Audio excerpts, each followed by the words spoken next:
Hi ನಮಸ್ತೆ, ಇದು ಅಂಜನ್ ಮಾತಾಡ್ತಿರೋದು. ಈಗ ತಾನೇ ಮಗ್ಗಿ ಪುಸ್ತಕದ ಒಂದೆರಡು ಸಾಂಗ್ ಕೇಳಿದೆ. ಒಂದು ತಂದೆ ಬಗ್ಗೆ, ಇನ್ನೊಂದು ತಾಯಿ ಬಗ್ಗೆ. ನಾವು ಹುಟ್ಟುಡ್ದ ನಮಗೆ ನಮ್ಮ ಅಪ್ಪ ಅಮ್ಮ ಆ್ಯಕ್ಚುಲಿ ರಾಂಗಾಗಿ ನಮಗೆ ಮೆಸೇಜ್ ಕೊಡ್ತಾರೆ, ಏನಂದರೆ ದೇವರಿದ್ದಾನೆ ಅಂತ. ಬಟ್ ಬೆಳೀತಾ ನಮಗೆ ಬುದ್ಧಿ ಬಂದಾಗ ನಮ್ಗೆ ಗೊತ್ತಾಗುತ್ತೆ, ಜಗತ್ತಲ್ಲಿ ತಂದೆ ತಾಯಿಗಿಂತ ಬೇರೆ ಯಾರೂ ದೊಡ್ಡ ದೇವರಿಲ್ಲ ಅಂತ. ನನಗೆ ಫಸ್ಟ್ ಸಾಂಗ್ ಕೇಳಿದಾಗ ತಂದೆ ತ್ಯಾಗದ ಬಗ್ಗೆ ಗೊತ್ತಾಯಿತು. ಅವನು ಒಬ್ಬ ಮಗನನ್ನು ಸಕ್ಸಸ್ ಮಾಡೋಕ್ಕೆ, ಮಗನಾಗಿರ್ಬೋದು ಸಕ್ಸಸ್ ಮಾಡೋಕ್ಕೆ ಎಷ್ಟೊಂದು ತ್ಯಾಗ ಮಾಡ್ತಾನೆ. ನಮ್ಮ ಮುಂದೆ ನಗ್ನಗ್ತಾ ಇರ್ತಾನೆ, ಬಟ್ ಅವನಿಂದ ಎಷ್ಟು ನೋವಿರುತ್ತೆ ಅದು ಅವ್ನಿಗೆ ಮಾತ್ರ ಗೊತ್ತು, ತಂದೆಗೆ. ಸೊ ತಂದೆಗೆ ಇನ್ನೊಂದು ಹೆಸರೇ ತ್ಯಾಗ ಅಂತ ಹೇಳ್ಬೋದು. ಆ ಸಾಂಗ್ಸ್ ಕೇಳ್ತಿದ್ದಂಗೆ ನನ್ನ ಅಪ್ಪಾಜಿ ನನಗೆ 6ನೇ ಕ್ಲಾಸ್ವರೆಗೂ, ಅಂದರೆ ನಾನು 6ನೇ ಕ್ಲಾಸ್ ನನ್ನ ಲೈಫನ್ನು ಬೇರೆ ಕಟ್ಕೊಂಡೆ. ಸೊ ಅಲ್ಲಿವರೆಗೂ ಅವ್ರು ಎಷ್ಟು ಕಷ್ಟಪಟ್ಟರು ನನಗೆ ಗೊತ್ತು. ಈ ಸಾಂಗ್ ಪ್ರತಿಯೊಬ್ಬರು ಕನೆಕ್ಟ್ ಆಗುತ್ತೆ, ನನಗೆ ಸ್ಪೆಷಲಿ ಕನೆಕ್ಟ್ ಆಯಿತು. ಬಿಕಾಸು ತಂದೆ ಯಾವುದೋನು ಮನೇಲಿ ಎಷ್ಟೇ ಕಷ್ಟ ಇರಲಿ, ನೋವಿರಲಿ, ಹಬ್ಬ ಬಂದರೆ ಸಾಕು ಏನೋ ಒಂದು ದುಡ್ಡು ತರ್ತಾನೆ. ಅದು ಏನು ಮಾಡ್ತಾನೋ ತಾಯಿ ಆಗಲಿ ಮಕ್ಕಳಿಗಾಗಲಿ ಯಾರು ಗೊತ್ತಿರಲ್ಲ, ಅದು ಅವನಿಗೆ ಮಾತ್ರ ಗೊತ್ತು. ನಾನು ಕೆಲವು ದಿನಗಳ ಹಿಂದೆ ಒಂದು ಲೈನ್ ಓದಿದ್ದೆ, ನಾನು ಬರೆದಿದ್ದೆ ಆ್ಯಕ್ಚುಲಿ. ಎಷ್ಟೇ ಕಷ್ಟ ಇದ್ದರೂ ಗೋಡೆ ಹಿಂದೆ ಹೋಗಿ ಅಳೋನು ತಂದೆ. ಅಂದರೆ ನಮ್ಮ ಮುಂದೆ ಖುಷಿಯಿಂದ ಮಾತಾಡ್ತಾನೆ, ಚೆನ್ನಾಗಿ ಓದ್ಕೊಟ್ರೆ ಬೈತಾನೆ, ಹಿಂಗೆ ಬೈತಾನೆ. ಅದು ಬೈಯೋದು ನಮಗೆ, ಅವ್ನ ಮನಸ್ಸಿಂದ ಯಾವತ್ತೂ ತಂದೆ ಬೈಯಲ್ಲ. ಅವ್ನು ಬೈಯೋದು ಮಕ್ಕಳು ಉದ್ಧಾರ ಆಗಲಿ ಅಂತ.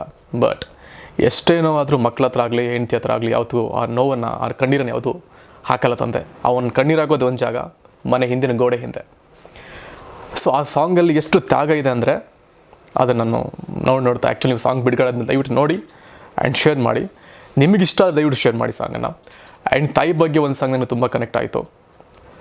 ತಂದೆ ಆದವನು ತನ್ನ ಕರ್ತವ್ಯ ಮುಗಿಸಿ ಹೋದಾದ್ಮೇಲೆ, ಅಂದರೆ ಈ ಸಾವು ಅನ್ನೋದು ಹೇಗೆ ಬರುತ್ತೆ ಗೊತ್ತಿಲ್ಲ. ಕೆಲವೊಬ್ರು ಕೊನೆಯವ್ರಿಗೆ ಇರ್ತಾರೆ, ಕೆಲವೊಬ್ರು ಮಧ್ಯದಲ್ಲಿ ಬಿಟ್ಟು ಹೋಗ್ತಾರೆ. ಸೊ ಈ ಕಥೆಯಲ್ಲಿ ತಂದೆ ಯಾವುದನ್ನು ಮಧ್ಯದಲ್ಲಿ ಬಿಟ್ಟು ಹೋಗ್ತಾನೆ, ಅಂದರೆ ಸಾವನ್ನಪ್ತಾನೆ. ಅದಾದ್ಮೇಲೆ ತಾಯಿ ಜವಾಬ್ದಾರಿ ಏನು ಅದನ್ನು ತುಂಬ ಅಚ್ಚುಕಟ್ಟಾಗಿ ತೋರಿಸಿದ್ದಾರೆ ನಮ್ಮ ಹರಿವರಾಸನಂ ಸರು. ಸೊ ತಂದೆ ಒಂದು ತ್ಯಾಗ ಆದರೆ, ಅದೇ ತಂದೆಗೆ ತ್ಯಾಗದ ಸಂಕೇತ ತೋರಿಸಿದ್ರೆ, ತಾಯಿಗೆ ನಾವು ಸಹನೆ ಮತ್ತು ಅದನ್ನು ತ್ಯಾಗ, ಅದು ದೊಡ್ಡ ತ್ಯಾಗ ತಾಯಿದು. ಈಗಿನ ಜನ್ರೇಷನಲ್ಲಿ ಅದು ಸಿಗಲ್ಲ ನಮಗೆ. ಡಿವೋರ್ಸು ಅದು ಇದು ತುಂಬ ಇದೆ. ಬಟ್ ನಮ್ಮ ಕಾಲಘಟ್ಟದಲ್ಲಿ ಆ್ಯಂಡ್ ತಂದೆ ತಾಯಿ ಬಗ್ಗೆ ತಿಳ್ಕೊಂಡಿರೋರು, ಆ ವ್ಯಕ್ತಿಗಳಿಗೆ ಗೊತ್ತಿರುತ್ತೆ ತಂದೆ ತಾಯಿ ವ್ಯಾಲ್ಯೂನ್ ಅಂತ. ಏನೇ ಕಷ್ಟ ಬಂದರೂ ತಾಯಿ ಯಾವತ್ತೂ ಮಕ್ಕಳನ್ನ ಯಾವತ್ತು ಬಿಟ್ಕೊಡಲ್ಲ. ಇದು ಈ ಸಿನಿಮಾದಲ್ಲಿ ಎಷ್ಟು ಅಚ್ಚುಕಟ್ಟಾಗಿ ತೋರಿಸಿದ್ರು ಅಂದರೆ, ದಯವಿಟ್ಟು ಇದು ಮಗ್ಗಿ ಪುಸ್ತಕ ಅನ್ನೋದಕ್ಕಿಂತ ಹೆಚ್ಚಾಗಿ ದಿಸ್ ಬಂಡಲ್ ಅಪ್ ಸ್ಟೋರಿ ಅಂತ ಹೇಳ್ಬೋದು. ಸರ್ ಇದಕ್ಕೆ ಆ್ಯಕ್ಚುಲಿ ಮಗ್ಗಿ ಪುಸ್ತಕನ ಇಟ್ಕೊಂಡಿದ್ದಾರೆ. ಇದು ಮಗ್ಗಿ ಪುಸ್ತಕ ಅನ್ನೋದಕ್ಕಿಂತ ಹೆಚ್ಚಾಗಿ ಇನ್ನೂ ದೊಡ್ಡದಾಗಿ ಹೆಸರು ಮಾಡುತ್ತೆ. ಇದು ನಿಮ್ಗೆ ಕೇಳೋಕೆ ಒಂಥರ ಮಗ್ಗಿ ಪುಸ್ತಕ ಅಂತ ಅನಿಸ್ಬೋದು, ಬಟ್ ಇಟ್ಸ್ ನಾಟ್ ನೀವು ಅಂದ್ಕೊಂಡಿರ್ತಾರ ಮೂವಿ ಅಲ್ಲ, ಇದು ಬೇರೆ ಥರ ಇದೆ.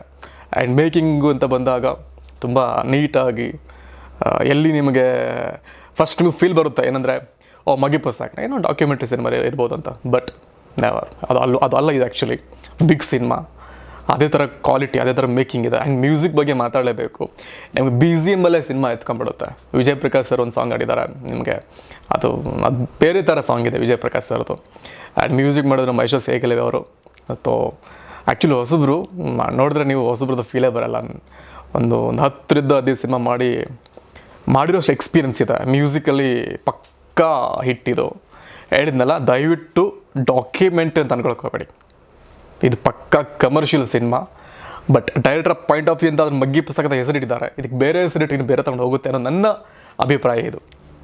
ಆ್ಯಂಡ್ ಟೋಟಲ್ ಟೀಮ್ಗೆ, ನಿರ್ಮಾಪಕರಿಗೆ, ಈ ಚಿತ್ರದಲ್ಲಿ ನಟನೆ ಮಾಡಿದಂತಹ ಪ್ರತಿಯೊಬ್ಬ ಕಲಾವಿದರಿಗೆ, ನನ್ನ ಸೇರಿದ್ರೆ ತುಂಬ ಜನ ಆ್ಯಕ್ಟ್ ಮಾಡಿದ್ದಾರೆ, ಅವ್ರಿಗೆ ಒಳ್ಳೆಯದಾಗಲಿ.